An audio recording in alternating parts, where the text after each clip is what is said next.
Olá, seja bem-vindo! Universidade Franciscana vai a Rivera para lançamento de convênio com Universidade Tecnológica do Uruguai. Santa Casa de Misericórdia de Santana do Livramento poderá receber alunos da UFN para estágios e residências. Dia Mundial da Criatividade. Conheça iniciativas criativas desenvolvidas na UFN e uma entrevista com Gustavo Borba, pesquisador da área do design estratégico na Unicinos. A ética jornalística e a manipulação de imagens é o tema do Tá na Mídia de hoje, com o curso de jornalismo. Fique com a gente! Universidade Franciscana e Universidade Tecnológica do Uruguai celebram um acordo de cooperação internacional. Integrantes da reitoria e professores da UFN estiveram em Rivera para o lançamento do convênio. Na oportunidade, também foi divulgada uma parceria com a Santa Casa de Misericórdia de Santana do Livramento.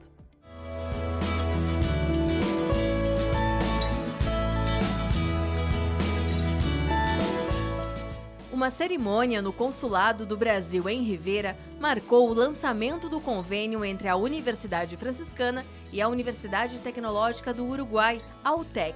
O acordo promove desenvolvimento de atividades acadêmicas, científicas e culturais entre as instituições.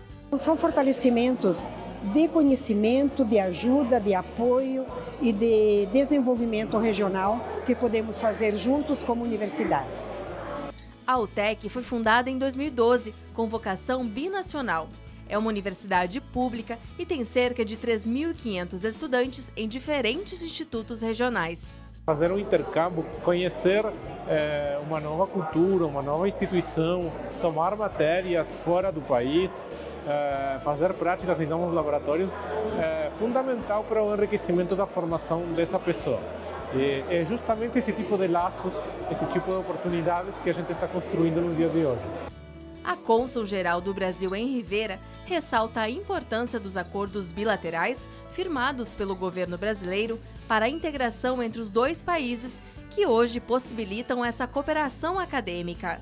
Isso fortalece o trabalho dos dois países e abre oportunidades de trabalho para os jovens universitários. A Universidade Franciscana mantém acordos e convênios com mais de 30 instituições estrangeiras. A UTEC entra para esta lista para fortalecer ainda mais a internacionalização da UFN. Porque são mercados distintos, culturas diferentes e faz com que tudo isso se complemente. Outro convênio celebrado durante a viagem foi o acordo de cooperação com a Santa Casa de Misericórdia de Santana do Livramento, município que faz fronteira entre Brasil e Uruguai. Integrantes da reitoria da UFN e professores das áreas da saúde e tecnologia conheceram o hospital e as demandas da instituição. Trazer para dentro do hospital espaço de pesquisa, de extensão, de estágio, de residência, qualifiquem muito a condição da prestação de serviço desta casa. A partir do acordo, a Santa Casa poderá receber alunos da graduação e pós-graduação da UFN para atividades de estágio e residência. A gente aumenta os campos de prática, onde tem aluno também melhora a qualidade da assistência, os que já estão trabalhando também se movimentam porque precisam estudar mais. Então é uma troca mútua, né? Porque a fronteira, principalmente na área médica, tem dificuldade, né?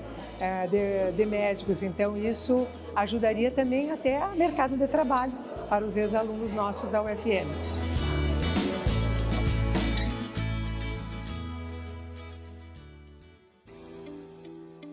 A UFN foi uma das anfitriãs do circuito do Dia Mundial da Criatividade em Santa Maria. Ações para incentivar o pensamento multidisciplinar criativo, individual e em grupo, foram realizadas com a comunidade acadêmica.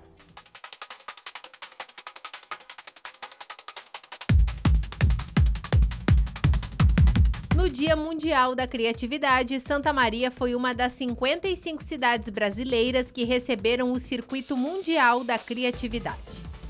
A UFN foi uma das anfitriãs do evento. com todo o potencial que tem, né, a universidade, não só nessa produção criativa, mas mesmo num espaço dentro, né, próximo ao centro.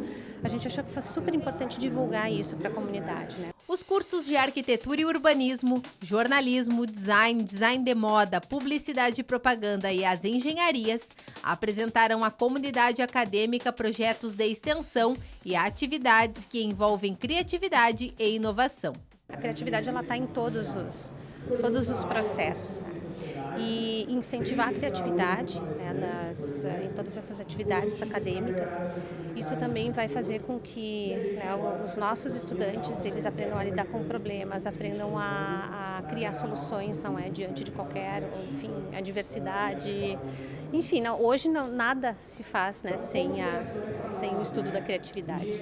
A criatividade me ajuda a desenvolver projetos em grupos, a ter novas ideias e me expressar em relação a elas para todos os colegas, que assim melhora o nosso... Quando a gente sabe a criatividade do outro e entende o ponto do outro, acredito que flui muito bem.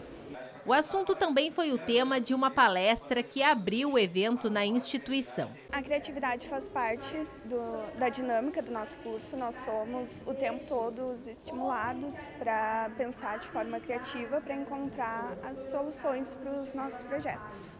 Principalmente para o curso de moda, né, tem uma ligação íntima com a criatividade, né, em todos os sentidos. Então, participar desse evento para nós aqui está sendo muito prazeroso, né, porque a gente tem a questão da criatividade em todas as disciplinas. A gente procura trabalhar e desenvolver isso nos alunos. O lançamento do desfile itinerante do curso de design de moda encerrou o dia e levou para a passarela adornos e acessórios produzidos pelos acadêmicos. É um desfile que a gente denominou como Fashion Future. Vocês vão ver trabalhos muito criativos, com experimentos. Claro, são trabalhos conceituais, então muitos com alguma mensagem, né, com um apelo, né, não às vezes até causa uma certa estranheza, mas é essa questão da criatividade, de fazer o pensar moda muito além da maneira de vestir.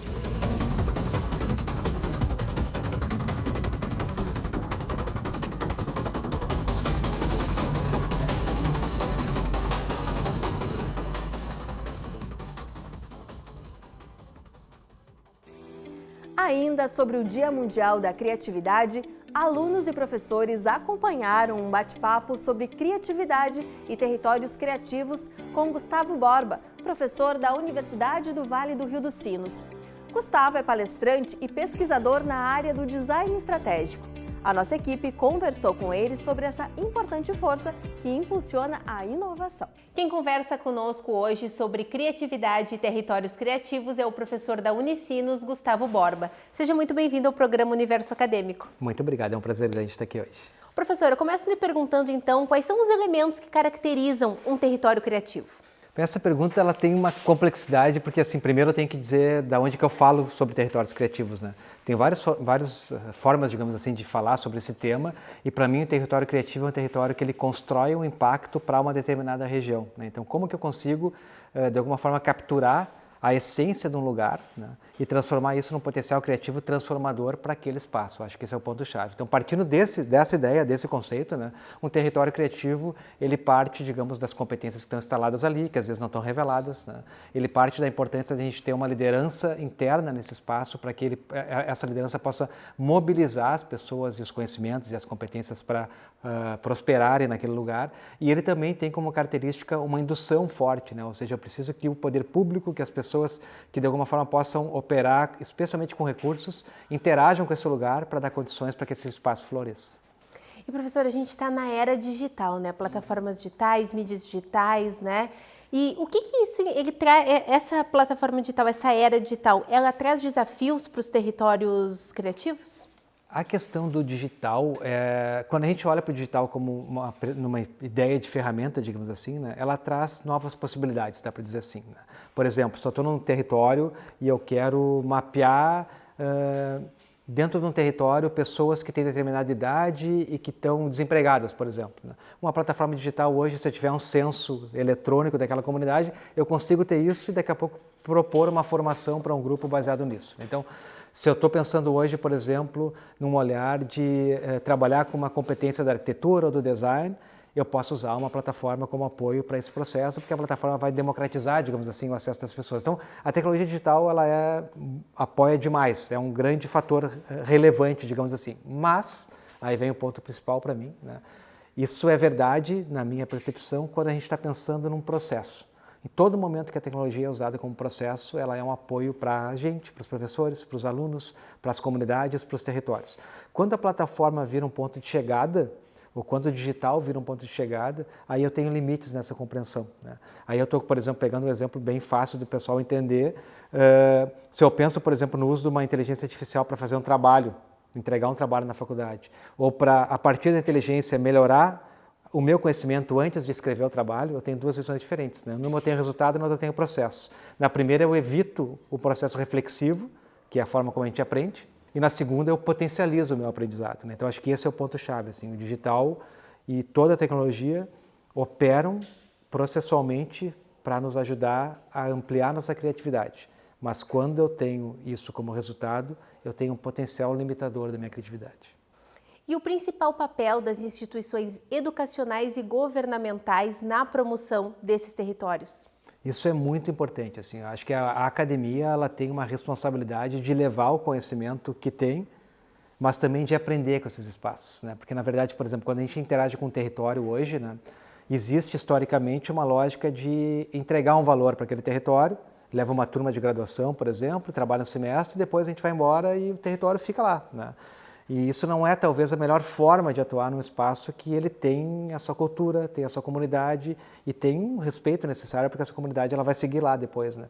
Então, para mim, o melhor jeito da academia ou das universidades interagirem com o território é indo com o nosso ferramental, mas para aprender com eles, né? Então, tu chega lá, entende, escuta, conversa e promove, usa as ferramentas para promover uma melhor conversa, dá para dizer assim, né? O governo, ou municipal ou estadual, enfim, ele deveria estar preocupado com uma compreensão de como aquele território pode ser potencializado a partir de competências que ali existem, né? E aí promover formação, levar recursos para trabalhar com, enfim, desde competências de empreendedorismo até competências específicas que um território pode ter e outro não, né? Então, acho que tem um caráter aqui complementar, né, de visão de desenvolvimento e de recurso para apoiar do governo, e um olhar também de facilitação para deixar que se revele as competências do território do lado da academia. Quando eu tenho academia, governo, território, a sociedade como um todo, acho que a gente tem o melhor jeito, digamos assim, de mobilizar, né, esse processo e que os territórios criativos efetivamente apareçam. E professora, eu queria lhe perguntar como que os territórios criativos eles podem ser utilizados para abordar questões sociais e ambientais e de que forma essa criatividade pode ser uma ferramenta para a inovação nessas áreas? Baita questão essa. Acho que os territórios, eles são efetivamente locos de inovação. Acho que esse é o ponto-chave, assim, né? A grande questão é como que o território, ele usa esse espaço de inovação para promover o desenvolvimento daquela comunidade. Acho que esse é o ponto também principal. Então, para mim, hoje, o segredo, né, dessas interações todas está em a gente reconhecer os potenciais, dar um senso de pertencimento para aquele coletivo, né? Criar um espaço onde as pessoas enxergam que elas estão engajadas, que elas têm um senso de coletividade, que elas têm um bem-estar social ali e a partir disso desenvolver criatividade e inovação para o território, a partir do território, né? Então o território ele sai daqui e vai para o resto, né? Vai para o mundo. Então se a gente consegue pensar, por exemplo, em vários territórios periféricos em Porto Alegre, aqui em Santa Maria, né? Se eu consigo levar esse modelo lá para dentro e a partir disso, a partir da comunidade, desenhar. Porque todo mundo tem, não é porque o cara não está numa universidade ou porque o cara não está no emprego formal que ele não tem um monte de competência revelada, né? E a gente às vezes ignora, a gente diz, pô, tu não tem essa formação, tu não tem uma competência, né? Então é importante reconhecer isso, enxergar esses caminhos e a partir disso ver como a gente aprende, né? E aí a partir desse aprendizado alcançar para esses grupos, né, o potencial social de desenvolvimento que eles podem ter. Então para mim, criatividade e inovação, como tu falou, são dois termos que eles estão encaixados assim, né? Eu consigo inovar quando eu faço algo novo. Essa é uma das formas de pensar em inovação, né? Algo novo que as pessoas querem, porque se é algo novo que ninguém quer, não é inovação, né? Mas algo novo que as pessoas querem. Então, se eu consigo desenvolver um processo de inovação de produto, de serviço, de experiência ou social, que tem isso na essência, isso traz um valor muito grande. E quando tu pensa assim em territórios que hoje são reconhecidos, né, por um valor, ou até em ecossistemas ou lugares, tipo o Instituto Caldeira, o Tecnopuc, né, o Tecnocinos, né, que eu falo lá da minha realidade de Porto, mas aqui outros tantos espaços, assim, ou distrito criativo aqui, que está em processo de desenvolvimento já há 2 anos, né, que o pessoal comentou. Esses lugares, eles revelam uma potência, né? Mas essa potência, ela só se tangibiliza quando quem está ali dentro, efetivamente, traz para a pauta o que se espera daquele lugar. E, professor, para a gente encerrar a nossa entrevista, eu queria que o senhor falasse como que o senhor caracteriza os territórios criativos. São espaços onde tu fomenta o encontro, né? O encontro do coletivo. Os territórios, eles nascem em coletividades, né? Para mim, para tu falar em território criativo, tu tem que reconhecer que tem um pertencimento, então geralmente tem uma instituição ali dentro, então esse é o primeiro ponto que eu acho que é fundamental. O segundo, tem um alto nível de inovação que não está revelado, né? Então acho que essa é uma segunda questão, assim, porque na cidade como um todo, a inovação ela já apareceu, né? O que a gente vê é um monte de coisa padronizada e não tem nada escondido, assim, não vai andar na rua aqui na frente, na Duque, tu não vai achar um negócio perdido. Nesses territórios, as coisas não estão reveladas, né? Então tem esse potencial assim latente que está ali dentro, que vem da questão da inovação. Então, coletividade, o potencial da inovação. E um terceiro ponto que eu acho que é bem importante e que para mim caracteriza vários lugares que eu tenho interagido, assim, é um senso efetivo de comunidade. Eu agradeço a sua presença aqui no Universo Acadêmico. Te agradeço, fiquei bem faceiro de falar contigo. Obrigado. Muito obrigada. Valeu. E agora é hora do Tá na Mídia.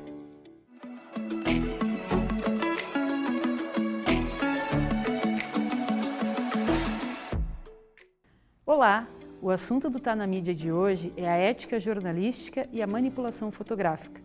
Recentemente, uma fotografia de Kate Middleton, futura rainha da Inglaterra, com seus filhos, causou bastante polêmica e gerou uma discussão importante devido à questão ética a partir da manipulação da imagem.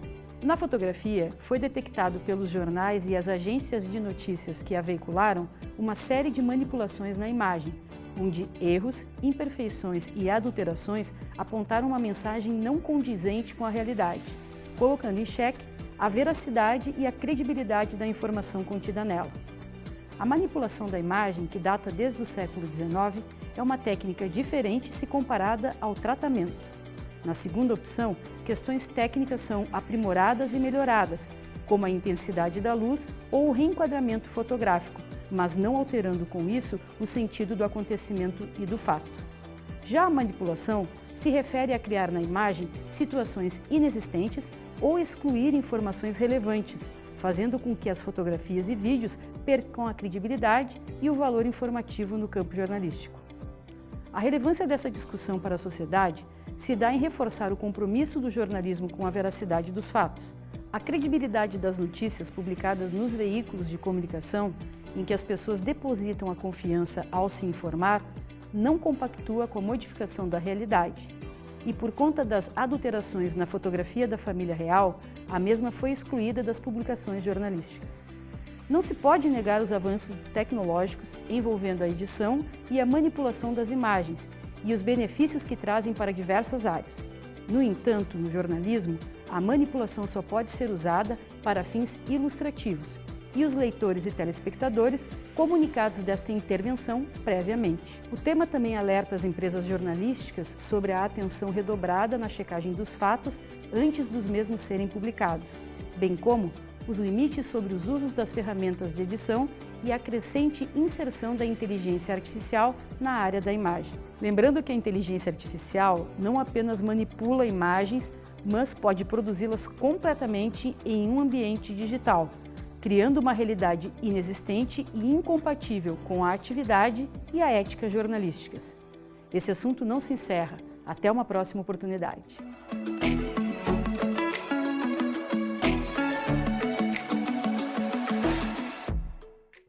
E ainda sobre o curso de jornalismo, olha só. Na última quinta-feira foi apresentado o novo técnico do Rio-Grandense aqui de Santa Maria. O Leonardo Ribeiro deve comandar o time durante a Série B do Campeonato Gaúcho de 2024, que deve começar em setembro. E teve acadêmico de jornalismo participando da entrevista coletiva.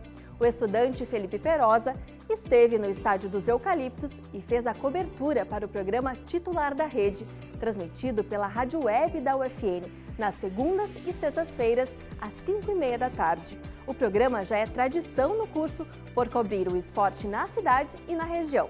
Pode ser acompanhado pelo canal do YouTube e pelo Spotify da Rádio Web UFN.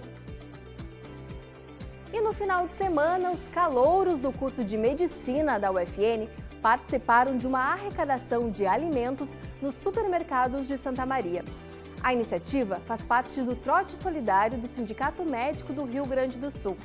Durante os primeiros meses de aula, os calouros dos cursos de medicina do estado são incentivados a praticarem ações como essa nos mercados e outras como doação de sangue e cadastro de medula óssea. Os alimentos arrecadados em 7 supermercados foram destinados ao Banco de Alimentos de Santa Maria. E essa edição do Universo Acadêmico fica por aqui. Muito obrigada pela sua companhia, uma ótima semana, um beijo grande, tchau!